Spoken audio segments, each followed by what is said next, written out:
Olá pessoal, eu sou o Magari, bem-vindos a mais um vídeo aqui no canal do Calista. Essa semana foi o aniversário de 78 anos do Zé Carioca, como eu comentei no vídeo lá de segunda-feira. E eu vou aproveitar e usar isso como desculpas, entre aspas, para comentar aqui uma edição que ela já é antiga, mas eu sempre quis falar um pouco sobre ela aqui. Que é um brasileiro chamado Zé Carioca, que a Abril lançou nos últimos dias de vida dela. Os planos eram para ter mais um volume além desse, mas como a Abril morreu antes, então acabou ficando só nesse mesmo. Ele é daqueles capa dura que ela havia lançado, formato capa dura normal, né? Eu queria aproveitar essa edição para comentar sobre essa fase do Zé Carioca, que é desenhado pelo Canini. Eu vou folheando aqui, eu vou comentando, é bom que não fica só a imagem parada da capa aqui enquanto eu vou falando. Enfim, o Canini, ele é o que...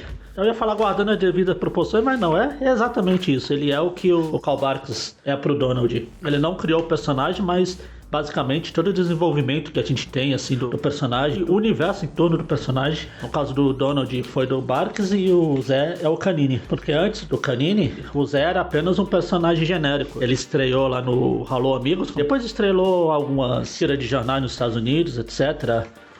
Mas nos quadrinhos efetivamente o personagem era limitado àquelas versões, histórias sem graça, tipo aquelas Zé Fraude que eu também já comentei aqui no canal, que são aquelas histórias, para quem não viu o vídeo, são aquelas histórias em que eles pegavam, o pessoal da Abril, né, pegavam histórias basicamente de vários autores, mas basicamente do Barks e do Murray, e trocavam o personagem principal da história. Nas que era o Donald, ele tirava o Donald e colocava o Zé, e nos que era o Mickey a mesma coisa. Então acabava sendo histórias genéricas, não eram pensadas para ser o Zé não tinha uma personalidade própria dele, tudo isso que a gente conhece de malandro, de fugir de dívida, etc, de se dar bem, etc. O Zé só começou a desenvolver quando o Canini chegou nas histórias no começo dos anos 70, primeiro no roteiro, nos desenhos, depois ficou mais só nos desenhos. Ele ganhou a companhia de outros autores, principalmente o mais importante é o Ivan Seidenberg, que inclusive esse volume aqui é dedicado à dupla, não é só ao Canini, são as histórias produzidas tanto pelo Seidenberg e o Canini juntos. E basicamente, acho que 90% de tudo que a gente conhece do Zé hoje foi criado aqui, nessa fase aqui,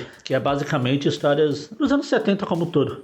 Esse volume vai de 71 a 78, por exemplo. Ele tem 44 histórias. Por exemplo, foram nas histórias do Canini e do Seidenberg também que o Zé passou a morar na Vila Churupita, Morro do Papagaio, lá no Rio de Janeiro.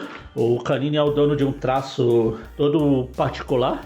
Ele já logo se destaca na multidão, que inclusive era uma coisa que dava muito problema para ele. O pessoal lá dos Estados Unidos não gostava do traço do Canini, achava muito feio as histórias quando elas começaram a ser exportadas para fora, né? Mas voltando, todos os personagens aqui, apesar de muitos não serem criação dos dois, eles foram sendo desenvolvidos aqui. O relacionamento dele com a Rosinha, os amigos Pedrão, o surgimento do Afonsinho, o Nestor também já existia, mas começou a aparecer mais nas histórias aqui do Zé. Ele fugindo dos cobradores.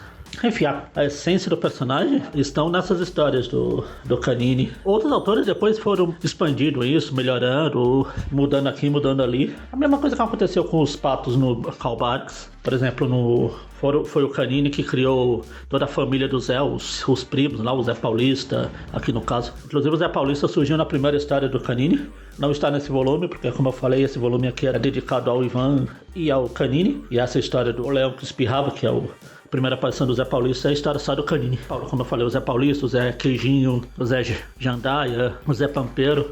Todo aquele monte de primos do Zé, foi o Canini que criou.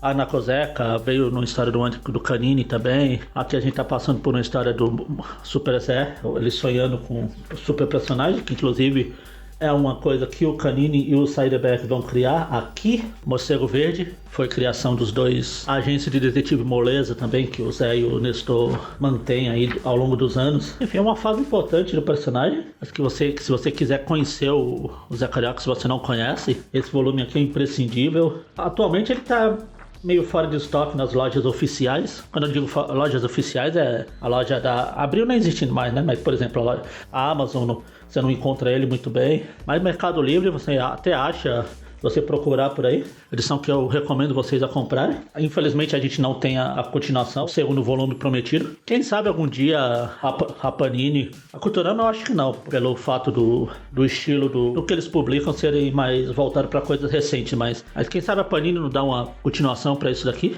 Publica o segundo volume, assim como o segundo volume daquele do Peninha, que a Abril também só lançou o primeiro. É isso, eu queria trazer essa edição aqui. Aproveitei a semana de aniversário do Papagaio para isso. Inclusive tem outros volumes desse da Abril que eu comprei na época, que nunca ganharam vídeo no canal porque foi antes do canal ser criado, etc. Mas se houver interesse, se vocês gostaram, se vocês quiserem, eu trago outros desses vídeos aqui aleatoriamente. Mas enfim, eu indico para vocês, comprem essa. Se vocês acharem por aí, comprem essa edição aqui do Zé. Papagaio merece. E é isso, aquilo que eu sempre falo. Se vocês gostaram, se inscrevam no canal. Até o próximo vídeo.